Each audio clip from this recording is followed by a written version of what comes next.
Bonjour, j'espère que tu vas bien, moi c'est Ginny. Aujourd'hui on se retrouve pour la deuxième partie de la vidéo de l'interview avec Carole. Carole, si tu ne sais pas qui c'est elle. Et je t'invite vraiment à aller voir la première partie de la vidéo car elle a dit des choses hyper intéressantes sur la Corée du Sud et aussi son parcours qui est très atypique. On passe tout de suite à la deuxième partie de l'interview avec ses petites anecdotes. Donc c'est parti. Est-ce que tu as des anecdotes en Corée? Moi j'aimerais en faire une première. Ouais, vas-y, j'en ai beaucoup trop. Est-ce que vous vous souvenez comment on s'est rencontrés? Parce que c'était sur cette chaîne YouTube. Mais oui, c'est vrai, bah, c'était il y a... Ah non. C'était que l'année dernière ou c'était il y a 2 ans? Non, c'était l'année dernière. Okay. Putain, le temps passe tellement vite, oui, je me souviens. J'avais proposé sur les réseaux à un abonné ou une abonnée qu'on se voit pour faire une vidéo ensemble et c'était elle. Et depuis en fait on se parle tout le temps. C'est un truc de fou. La preuve. Bah je suis de retour. Voilà. Je prends possession de ta chaîne. C'est pas la première fois qu'on se voit depuis qu'elle est... C'est vrai. Donc c'est vrai. Je trouve qu'on Et une autre anecdote c'est qu'on est nés le même jour. Ça j'étais choquée par contre, c'était la première fois que ça m'arrivait de découvrir, de connaître quelqu'un qui était né le même jour que WAM. Parce que d'habitude je déteste le jour de mon anniversaire parce que je déteste que ce soit mon anniversaire, j'en ai de la flemme quoi. Bah non, après j'étais en mode... Non, j'aime bien. Moi j'annule, maintenant j'aime bien. On est sœurs de date d'anniversaire. Ouais. Moi je te laisse parler de tes anecdotes. Des trucs que je trouve bon à dire au niveau informationnel pour les personnes qui désirent voyager en Corée. Je sais que tu l'as déjà répété sur ta chaîne, mais parce que tu es toute seule et c'est ta chaîne, les gens vont dire ah, c'est pas très objectif. Du coup, je vais rajouter une couche. Il n'y a pas beaucoup de légumes. Enfin, c'est même pas qu'il n'y en a pas beaucoup, c'est qu'il n'y a pas assez de légumes. Et là, je prends pour argent comptant que j'ai le syndrome du côlon irritable parce que je fais de l'anxiété. Et du coup, je peux avoir extrêmement mal à mon côlon. Et en fait, là, pendant ces 3 mois, c'était vraiment difficile par période. Parce qu'en fait, j'avais ultra mal et le prix des légumes c'est une dinguerie et genre oui tu peux aller au restaurant manger plus de légumes, enfin oui, enfin tu prends une soupe et t'as juste un petit poireau dedans, tu n'appelles pas ça bouffer des légumes en fait. Enfin, moi j'ai besoin d'une vraie salade tu vois, et des vraies salades ça coûte une couille. Ouais, ça coûte super cher. Donc très clairement, si vous voulez manger viande à gogo, il n'y a pas de souci. Et si vous voulez bouffer des légumes... Bibimbap, c'est le... Ouais, bibimbap. Et encore dans certains endroits, ils mettent masse de riz. T'es en mode, pas besoin, en fait. Foutez-moi plus de légumes. Et sinon, allez dans les petits primeurs que vous... Enfin, les papis et les mamies qui ont le dos courbé et qui vendent ça dans des saladiers. Enfin, allez les voir, quoi. Ah, moi, ils sont pas du tout courbés, moi. Moi, ils sont pas... Oui, bon, ça sert bien commun ici, mais... Autre petit point aussi, l'inflation, c'est pas une connerie non plus en Corée. C'est genre... Moi, j'étais choquée pour le prix des samgak kimbap, donc des onigiri, tu sais, mais et des kimbap. Hyper cher. Il y en a certains, c'est devenu super cher. Comparé à quelques années, j'étais choquée, quoi. Alors que c'est juste du riz avec ça à l'intérieur d'ingrédients. Et genre, par exemple, si vous venez en été et que vous voulez manger masse de glace, au lieu d'acheter du coup vos glaces à l'unité au Pyrénées, du coup au convenience store, ça va vous venir super cher. Allez dans un petit supermarché de quartier, ouvrez le bac à glace et en prenez plein. Parce que là, ça va être genre presque 2 fois moins cher.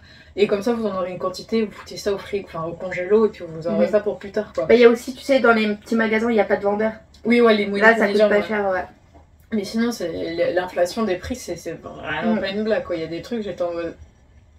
Bon, on va voir ça pour plus tard, quoi. Et puis même dans les petits boubouis, avant ça coûtait rien à les manger, maintenant ça coûte super cher. Un minimum. En soi on dit que c'est super cher, mais c'est parce qu'on avait l'habitude des prix d'avant, tu vois. Parce que là, pour manger le midi, c'est quasiment minimum 10 000. Or qu'avant, c'était genre minimum, t'en avais pour 5 000. Ouais, c'est ça. Enfin, ouais, mais t'imagines, t'avais quand même le double. Ouais. J'ai vu quelqu'un passer. J'ai eu peur.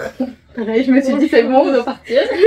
Je pensais, enfin, je sais pas si je dois parler du fait que je travaille à des idoles aussi des fois, que ça peut intéresser des gens.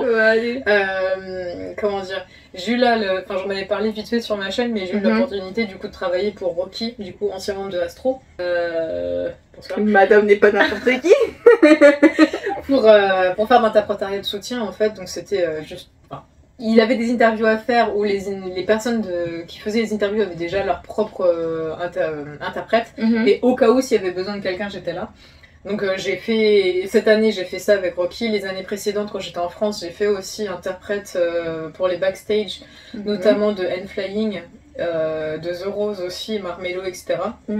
À savoir que c'est pas une blague quand on dit que... J'ai trop peur. À chaque fois se passe quelque chose dans les interviews, c'est un truc de fou. Et c'est pas une blague quand on dit qu'en fait la K-pop, enfin les trois quarts des trucs sont fake en fait. Sont fake dans le sens où tout est planifié à l'avance. Quand tu veux interviewer un artiste, et je crois que en Corée c'est un peu général à tous les artistes, même dans l'indé, il faut que tu envoies tes questions à l'avance pour que le label valide tes questions, pour ensuite que tu puisses les poser à l'artiste. Parce qu'il faut que ça aille dans le sens en fait de ce qu'ils veulent montrer. Et que justement que ça fasse un peu bien pour l'image, tu vois, faut que... Voilà quoi. Mais tu sais qu'en vrai c'est pas seulement pour les idols. Ah parce que y a... bah en fait là je vais en parler dans une vidéo, donc elle va sortir avant cette interview. Ah merde, c'est un teasing du coup. Non. Et du coup en fait j'ai fait une vidéo en direct pour Koreanet, je sais pas si tu connais. Tout était scripté. C'est ce que j'ai déjà dit dans une autre vidéo, c'est que tout est scripté de A à Z. Mais c'est ça qui était vraiment hilarant pour moi pour N-Flying, c'est que du coup, nous, on faisait interprète en backstage pour tout ce qui était directeur lumière, directeur son, etc. Mais une fois que tout était fait, il n'y avait plus que les représentations, en fait, les répétitions à faire.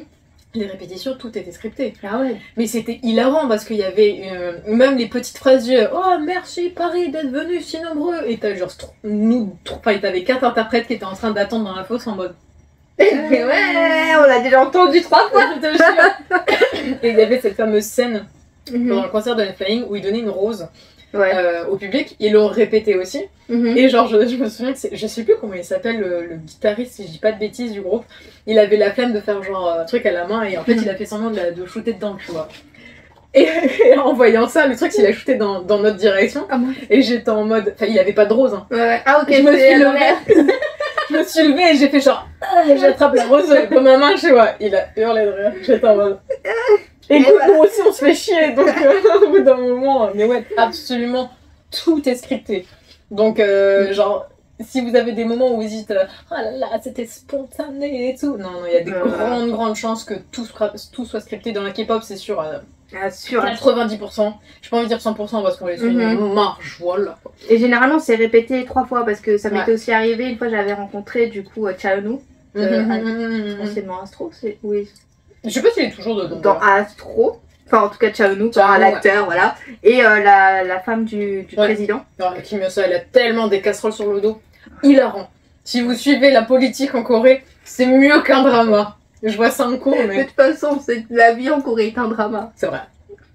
Point positif. Donc oui, tu disais... En fait, on a répété 3 fois. Ils sont venus 3 fois. On a fait la même chose 3 fois à chaque fois.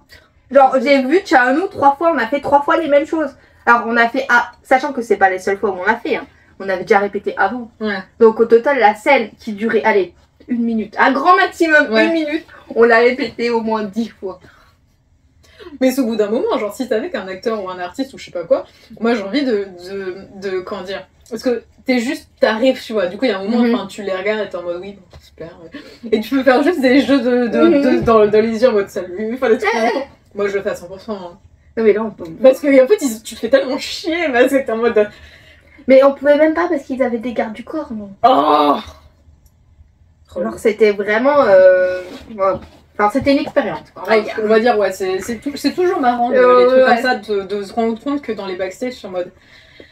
Ça se passe comme ça, donc ça perd un peu de pas de sa fidélité, mais de son authenticité. Voilà. On a trouvé ensemble. C'est exactement ça. Bah genre, le côté authentique, moi je me souviens, m'avait marqué pendant un concert, c'était FT Island. À l'époque, la première fois qu'ils étaient venus en France, il y avait une seule date européenne et c'était Paris. Tu te dis, la gueule de l'Europe quand même. C'est souvent Paris en vrai. Hein. Ouais. Surtout à l'époque. C'est pour ça que Paris, il y a beaucoup trop de concerts et du coup c'est une galère pour faire tourner des artistes. Bref. Et en fait, la première fois qu'ils sont passés en concert, du coup, ils avaient séparé leur concert en 3 parties différentes. Une première partie très random, classique, une partie milieu, deuxième partie acoustique et une troisième partie avec des morceaux bien plus péchus en fait.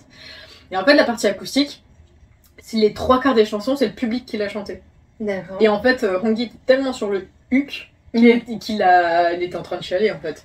Et il a ouais. répété pendant plusieurs fois que c'était une des meilleures expériences qu'il a eu toute sa vie parce qu'il s'est imaginé à aucun moment que des personnes du coup européennes de toute l'Europe littéralement, parce que comme il y avait qu'un seul concert à Paris, bah évidemment t'avais des gens de partout qui étaient venus chanter en même temps. Et ça c'est, je pense que c'est pour ça que c'est mon meilleur concert de K-pop, en tout cas en France, parce que c'était tellement genre sorti de nulle part que tu voyais les artistes qui étaient sur le cul étaient en mode moi aussi je suis sur le cul de ce qui se passe, on est en train de vivre quelque chose, tu vois.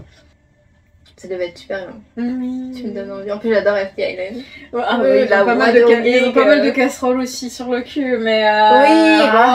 comme tout le monde en Corée. Ouais, c'est vrai. Musicalement, c'est vrai que c'est très très bien. Ah, les idoles, c'est vraiment un univers particulier, quoi. Bah, politique, idol... Bon, c'est la même chose en tant que quelque part, voilà. J'ai l'impression que le téléphone, il zoome des zooms. Oui, pareil. Je sais pas s'il a du mal à faire le... Tu nous vois à faire le point, mais bonsoir. C'est bon le téléphone. C'est bon. Donc, comme à chaque fois, je vous remets en description tous ces réseaux. Donc, YouTube, Instagram, allez vous abonner, ça vaut vraiment le coup. Elle parle de ses blogs, en plus elle parle aussi d'histoire sur la Corée du Sud, c'est vraiment incroyable, j'adore son contenu. De toute façon, je te suis maintenant depuis un petit moment. Et nous, on se dit à la semaine prochaine pour une nouvelle vidéo en direct de Corée du Sud. Bye. Merci. Avec plaisir. Et maintenant, on va continuer de marcher. Après l'effort, Le réconfort.